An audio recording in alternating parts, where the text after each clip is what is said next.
Okay okay bye, all the best. Okay, all the best. Phone disconnect చేసి అరచేతిలో అలాగే ఆ మొబైల్ పట్టుకొని చూస్తూ కూర్చున్నాడు ఆదిత్య. అతని మనసు డోలాయమానంగా ఉంది. ప్రక్య దగ్గరికి పరిగెత్తుకొని వెళ్ళాలనుంది. ఆ రోజు ఇద్దరు పొందిన మధుర అనుభూతులు మళ్ళీ మళ్ళీ కావాలని ఉంది. కానీ అవి తలుచుకోగానే వివేక్ శిరీష్ల రొమాన్స్ గుర్తొచ్చింది. తన జ్ఞాపకాలు మధురంగా ఉంటే వాళ్ళ జ్ఞాపకాలు చేదుగా మింగుడు పడకుండా గొంతుకు అడ్డం పడుతున్నాయి. ఆది అయిందా మాట్లాడడం? హాల్లోంచి శిరీష్ స్వరం వినిపించింది. ఆదిత్య తను కూర్చున్న చోటు నుంచి కదిలాడు. సడన్గా ఫోన్ రింగ్ అయింది. వివో కాలింగ్ అని స్క్రీన్ మీద కనిపించింది. వివో అంటే వివేక్ అమ్మ పెట్టుకున్న ముద్దు పేరు కాబోలు. డిస్కనెక్ట్ చేయబోయాడు. పట్టరాని కోపం వచ్చింది. ఇంతలో శిరీష వచ్చింది. ఫోన్ మోగుతోంది కదరా, ఏం చేస్తున్నావు అంటూ మౌనంగా ఫోన్ అందించాడు. హాయ్ వివేక్, హుషారుగా అంటూ మాట్లాడుతూ హాల్లోకి వెళ్ళిపోయింది. ఆదిత్యకి వాళ్ళు ఏం మాట్లాడుకుంటున్నారో వినాలనిపించింది. హాల్లోకి వెళ్ళాడు. కానీ శిరీష్ హాల్లోంచి కిచెన్లోకి, అక్కడి నుంచి బాల్కనీలోకి తిరుగుతూ మాట్లాడుతుంది. అలా సుమారు పావుగంట మాట్లాడిన శిరీష మొహం విచ్చుకున్న పువ్వులా ఉంది. ఆదిత్య అసహనంగా తన గదిలోకి వెళ్ళిపోయి రీడింగ్ టేబుల్ ముందు కూర్చున్నాడు. పరీక్షలు మొదలవుతూ ఉండడంతో సరిగా చదవకపోతే భవిష్యత్తు పాడవుతుందేమో అనే భయం పట్టుకుంది ఆదిత్యకి. చదువుకోవాలి, ఆలోచనలన్నీ మానేసి చదువుకోవాలి. ర్యాంక్ రాకపోతే అవమానం అనిపించింది. బలవంతంగా ఆలోచనలు వదిలించుకోవడానికి ప్రయత్నిస్తూ చదువు మీద ఏకాగ్రత పెట్టసాగాడు. కానీ ఆలోచనలు కందిరీగల్లా ముసురుకుంటూ మెదడును కట్టేస్తున్నట్టుగా అనిపిస్తోంది. వివేక్ రాకూడదు ఇంటికి అనుకున్నాడు. ఆది ఏం చేస్తున్నావు? శిరీష స్వరం వినిపించింది. ఆదిత్య ఏం మాట్లాడలేదు. శిరీష గుమ్మం దగ్గరకు వచ్చి అంది, చదువుకుంటున్నావా? ఆదిత్య తలెత్తి చూశాడు. శిరీష గుమ్మంలో నిలబడి చూస్తోంది. అమ్మా అని పిలిచాడు ఆదిత్య. ఏంటిరా అడిగింది లోపలికి వచ్చి. నా పరీక్షలు ఇందాక మీ ఫ్రెండ్ మన ఇంటికి రావద్దు గబగబా అనేశాడు. శిరీష రాన్పడిపోయింది. గొంతు పెగాల్చుకొని ఎందుకు అంది. నా చదువు డిస్టర్బ్ అవుతుందమ్మా, అతను రావడం నాకు ఇష్టం లేదు విసురుగా అన్నాడు. అతను ఏమైంది ఆదిత్యకి? ఆ రోజు అంత ఆరాటంగా ఎదురు చూశాడు వివేక్ కోసం. ఇప్పుడు ఇలా ఏమైంది వీడికి? ఆమెకేం అర్థం కాలేదు. సర్లే ఎగ్జామ్ అయిపోని అనుకొని సరే అంటూ బయటికి వచ్చేసింది. ఆదిత్యకి అమ్మయ్య సాధించాను అనిపించింది. ఆ సంతోషంలోతో సీరియస్గా చదువుకోవడం మొదలుపెట్టాడు. ఆ రోజే ఐఐటి ఎగ్జామ్.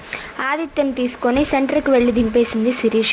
జాగ్రత్తగా ఆలోచించి రాయి, ర్యాంక్ రావాలి, అర్థమైందా? అయిందన్నట్టు తలూపాడు. Good, best of luck. Thank you mummy. Aditya క్లాస్కి, శిరీష ఆఫీస్కి వెళ్ళిపోయాడు. సాయంత్రం ప్రఖ్య ఆదిత్య కలుసుకున్నారు. ముందు అనుకున్నట్టు ఆదిత్యలో ఆమెను చూడగానే బోలెడంత హుషారు వచ్చింది. అబ్బా ఎన్ని రోజులైంది ప్రఖ్య నిన్ను చూసి, ఎలా రాసావు ఎగ్జామ్స్ అడిగాడు. చాలా బాగా రాశాను, రాయకపోతే మమ్మీ చంపేయదు. అయితే ఈరోజు ఇంటికి వస్తున్నావా అడిగాడు ఆమె చేయి పట్టుకొని. రేపు మమ్మీ వచ్చి తీసుకొస్తుంది, అప్పుడు వస్తాను. అయితే నేను మా మమ్మీకి చెప్తాను, రేపు మా ఇంట్లోనే డిన్నర్. ఓకే, నీకు న్యూస్ చెప్పనా? ఏంటి? నేను మా మమ్మీ ఫ్రెండ్ వాళ్ళతో కలిసి కొడైకెనాల్ వెళ్తున్నాను. అవునా? నీరసంగా అడిగాడు. బహుశా 15th వెళ్తాం, 15 రోజులు. మా అమ్మకి మీ అమ్మ అనుకున్నట్టు మంచి ఫ్రెండ్ కూడా లేరు. నన్ను ఒక్కడిని పంపించదు, తను రాదు. ఎలా? 15 రోజులు నేనేం చేయను దిగులుగా అన్నాడు. జాలిగా చూసింది ప్రఖ్య అతని వైపు. నాకు కూడా ఏం చేయాలో తెలియడం లేదు. అది నేను వెళ్ళననే అన్నాను మమ్మీని. ఏం చేస్తావు? రిజల్ట్ వచ్చిందాక ఎంజాయ్ చేసిరా అంటుంది. ఎంజాయ్ అనగానే ఆదిత్య తుల్లిపడ్డాడు. ఆమె దగ్గరగా జరిగి అన్నాడు, ఇప్పుడు మన ఎగ్జామ్స్ అయిపోయాయి, మన ప్రోగ్రాం ఎప్పుడు? ప్రఖ్య మొహం ఎర్రబడింది. సిగ్గుతో తల ఉంచుకుంది. నాకు వద్దు కావాలి అన్నాడు. సిగ్గులేదు నీకు? తల ఉంచుకునే అంది. ఎందుకు? నాకు కావాలి అంతే. నువ్వు చాలా బ్యాడ్. మనమేమనుకున్నాం? మనమే ఎక్కడికన్నా వెళ్ళాలనుకున్నాంగా. ఇంపాసిబుల్, మా అమ్మలు పంపర్లే. మరెలా? చిరాగ్గా అన్నాడు. ఇంట్లోనే, మా ఇంట్లో. రేపు ఈవినింగ్ మమ్మీ లేట్గా వస్తుంది. అవునా? నిజంగా? రేపు ఇస్తావా? ఏంటి? చిరుకోపంగా చూసింది. అన్నీ. నాకు సిగేస్తుంది, అలా మాట్లాడొద్దు. ఇంకా మాటలు చాలు, చేతలే. సడన్గా చుట్టూ చూసి ఎవరూ తమను చూడడం లేదని గమనించి కొద్దిగా వంగి ఆమె చెంప మీద ముద్దు. అయ్యయ్యో ఏం పని? ఎవరన్నా చూస్తే? బెదిరిపోతూ అంది ప్రఖ్య. ఎవరూ చూడలేదులే, నువ్వు చాలా బ్యాడ్. అది నేను కనిపిస్తే ఆగలేనట్టు ప్రవర్తిస్తావు, కనిపించకపోతే కేర్ చేయవు. ఆదిత్య మొహం వాడిపోయింది. సారీ అన్నాడు. అసలు నువ్వెందుకు ఇన్ని రోజులు దూరంగా ఉన్నావో చెప్పు నిలదీస్తూ అంది. ఏం లేదు, ఎగ్జామ్స్ కదా, టెంప్ట్ అయితే కెరియర్ పాడవుతుంది అందుకే. అంతేనా? నిజమే చెప్తున్నావా? ఆంటీ రిస్ట్రిక్ట్ చేసిందా? లేదు, ఆమెకు అసలు ఏం తెలియదు. తనే అడిగింది నువ్వు రావడం లేదేంటని. ఏం చెప్పావు? నేనేం చెప్పలేదు. తనే చెప్పింది మళ్ళీ నువ్వు మీ మమ్మీ ఫ్రెండ్ ఇంటికి వెళ్ళావని. అది అదో రకంగా పిలిచింది ప్రఖ్య. చెప్పు రహస్యంగా అడిగాడు. మమ్మీ ఫ్రెండ్కి హస్బెండ్ కాక ఒక బాయ్ ఫ్రెండ్ ఉన్నాడు తెలుసా? వాట్? ఎలా? తెలీదు. నేను ఒకరోజు చూశాను. అతను క్యాజువల్గా వచ్చాడు. అందరూ కూర్చొని మాట్లాడుకుంటున్నారు. సడన్గా అతను స్మోక్ చేయడానికి బాల్కనీకి వెళ్ళాడు. ఆ బాల్కనీ మేము చదువుకుంటున్న రూమ్ పక్కనే ఉంటుంది. కొంచెం సేపటికి ఆంటీ వాటర్ తీసుకొని వచ్చింది. నేను సడన్గా అన్ఎక్స్పెక్టెడ్గా చూశాను. అతను ఆంటీని కిస్ చేశాడు. అవునా?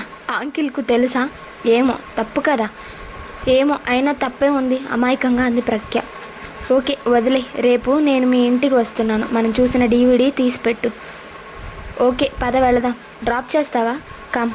ఇద్దరు ప్రఖ్య స్కూటీ మీద వెళ్ళిపోయారు. అయితే వాళ్ళు ప్లాన్ చేసుకున్నట్టు ఆ రోజు కాదు. ప్రఖ్య కొడైకన్నల్ వాళ్ళు వచ్చాక కూడా వాళ్ళు కోరుకున్న శృంగారం అనుభవించలేకపోయారు.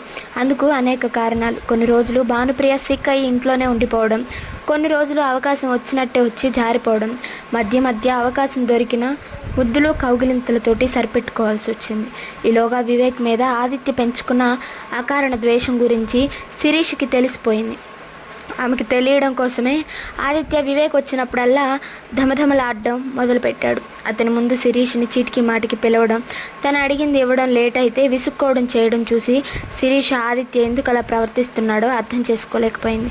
ఏమైందిరా నీకు? ఎందుకలా అంకుల్ వచ్చినప్పుడు ఇన్సల్టింగ్ బిహేవ్ చేస్తున్నావు?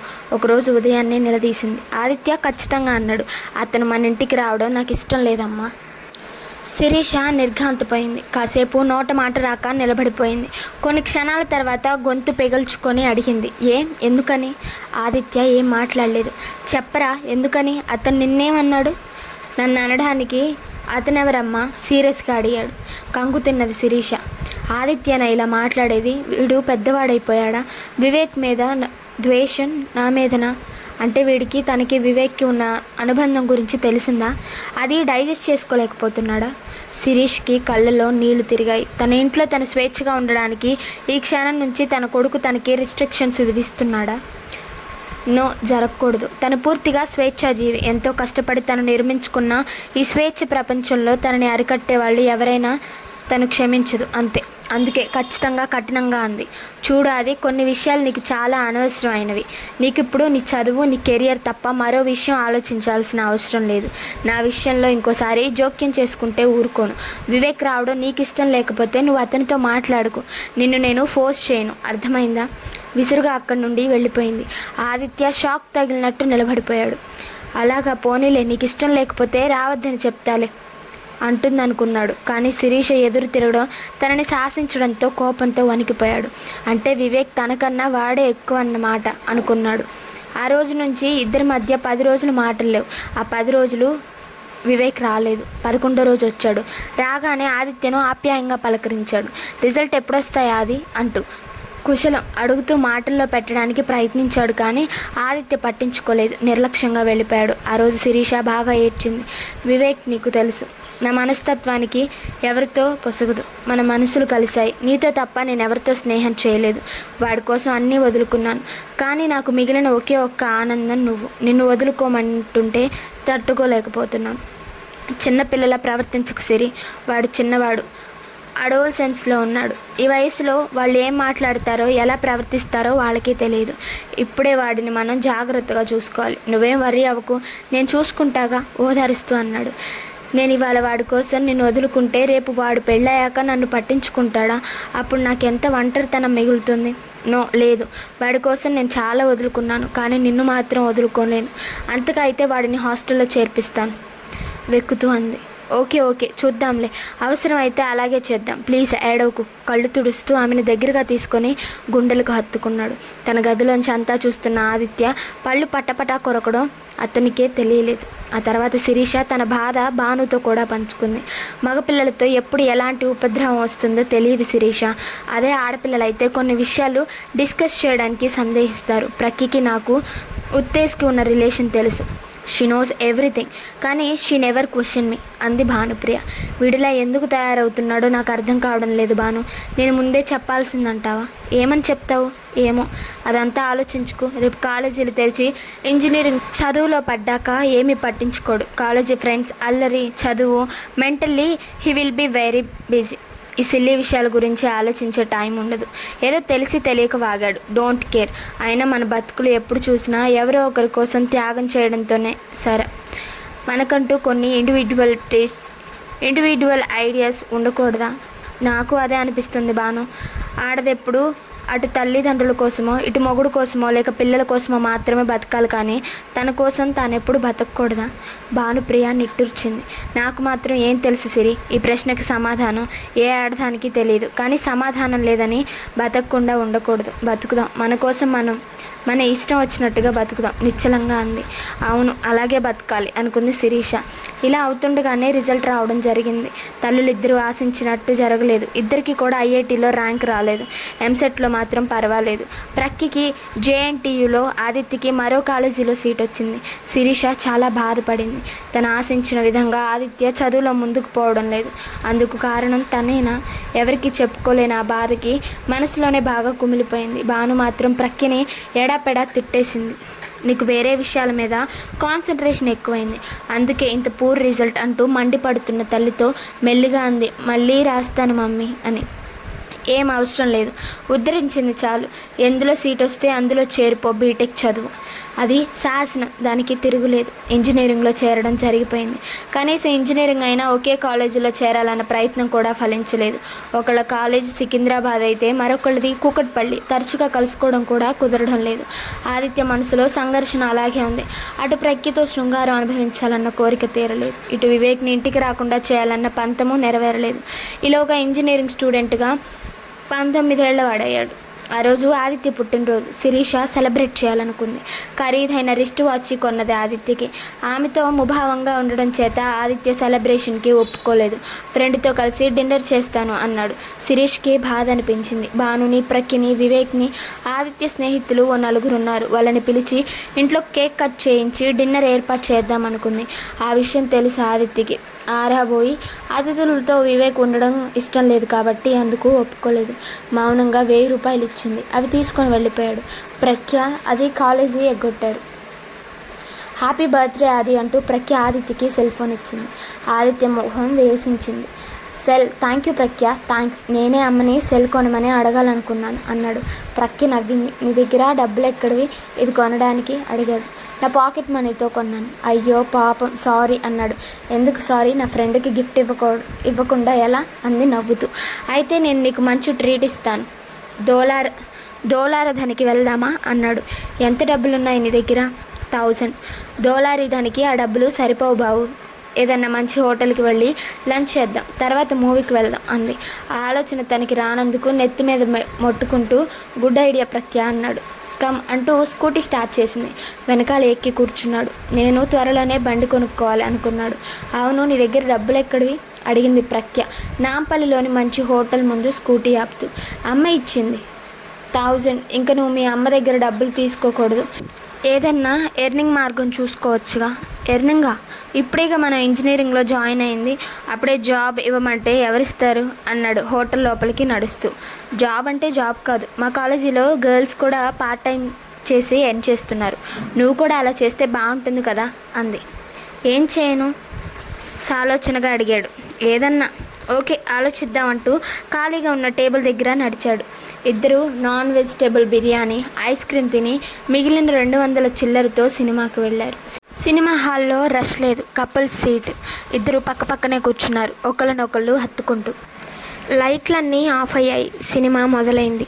Cinema teenage love story. వేడివేడి సీన్లు చాలా ఉన్నాయి. హీరోయిన్ దాదాపు నగ్నంగానే ఉంది. మామూలుగా అయితే ఈమెకు పాపం బట్టలు కొనుక్కోవడానికి డబ్బులు లేవేమో అంటూ కామెంట్ చేసేవాడేమో ఆదిత్య. కానీ పక్కన ప్రఖ్య మనసులో కాంక్షలు అతనికి వేరే ఆలోచనలు కలిగించలేదు. ఆమె చేయి తన చేత్తో గట్టిగా పట్టుకొని కూర్చున్నాడు. ఆ స్పర్శకి ఆమెకు అతనికి ఇంకా కొంచెం దగ్గరగా జరిగింది. నెమ్మదిగా అతని చేయి పాముల ఆమె అరచేయి నుంచి మోచేయి దాకా అక్కడి నుంచి భుజం మీద నుంచి గుండెల మీదకి ప్రక్యకి శరీరంలో వెచ్చని ఆవిరిలో వస్తున్నట్టుగా ఉంది. కానీ ఏదో భయం, ఎవరన్నా చూస్తున్నారేమోనన్నట్టుగా తల తిప్పి వెనక్కి చూసింది. వెనక ఎవరూ లేరు. వాళ్ళిద్దరూ కూర్చున్న లైన్ వెనక నుంచి రెండో లైన్. జనం పల్చగా ఉన్నారు. Cinema flop. ఉన్న కొద్దిమంది వాళ్ళలాగే యువతి యువకులు. వాళ్ళలో కొందరు ప్రేమికులు ఉండొచ్చు, కొందరు వెళ్ళలా లస్ట్ తీర్చుకోవడానికి వచ్చి ఉండొచ్చు. కానీ అందరూ కూడా సినిమా మొదలైన దగ్గర నుంచి బాగా దగ్గరగా జరిగి కూర్చోవడం గమనించింది. ఆమె పరధ్యానంలో గమనించలేదు. కానీ ఆదిత్య హద్దు మీరుతున్నాడు. ఆది, ప్లీజ్ వెళ్ళిపోదాం, వణికిపోతూ అంది. సినిమా చూడటానికి కదా వచ్చాం అన్నాడు ఆది. కానీ నువ్వు సినిమా చూడనివ్వడం లేదు అంది వణికిపోతూ. మనమే కాదు, మనలాంటి వాళ్ళు ఎవరు కూడా సినిమా చూడరు. దాదాపు ఆమె మీదకి వంగిపోయాడు. వద్దు, భయంగా ఉంది అంది గాబరాగా. కాలం ఎలా గడిచిందో తెలియలేదు. సినిమా ఆగిందని, ఇంటర్వెల్ అయిందని, లైట్లు వెలిగాక కానీ తెలియలేదు. కంగారుగా ఇద్దరు చేతులు సరిగా పెట్టుకున్నారు. ప్రఖ్య తల వంచుకుంది. ఆదిత్య ఏం జరగనట్టు అటు ఇటు చూస్తూ కూర్చున్నాడు. మనం తప్పు చేస్తున్నాం అది, గొనిగినట్టుగా అంది ప్రఖ్య. ఏం బాగాలేదా అడిగాడు అంతే స్వరంతో. కానీ చెప్పడానికి సంకోచం, భయం, సిగ్గు. అందుకే ఏం మాట్లాడలేదు. ఆదిత్య అన్నాడు. ప్రఖ్య, మనం ఎప్పుడు పడుకుందాం? చెంపలు కెంపులైనాయి, కళ్ళు మత్తుగా బరువెక్కాయి, గుండె జల్లుమంది. చీ అంది తీయగా. లైట్లు ఆరిపోయాయి. సినిమా మొదలైంది. మళ్ళీ ఆదిత్య చేతులు నాట్యం మొదలుపెట్టాయి. ఇప్పుడు కొంచెం చొరవగా, ఇంకా కొంచెం తెగింపుగా. వద్దు అంటూనే సహకరిస్తోంది ప్రఖ్య. అటు చూడు ఒంగి రహస్యంగా అంటూ వేలితో ముందు సీట్లో ఉన్న జంటను చూపించాడు. వాళ్ళు సినిమా చూడటం లేదు. దాదాపు ఆ అబ్బాయి ఆ అమ్మాయి ఒళ్ళో ఉన్నాడు.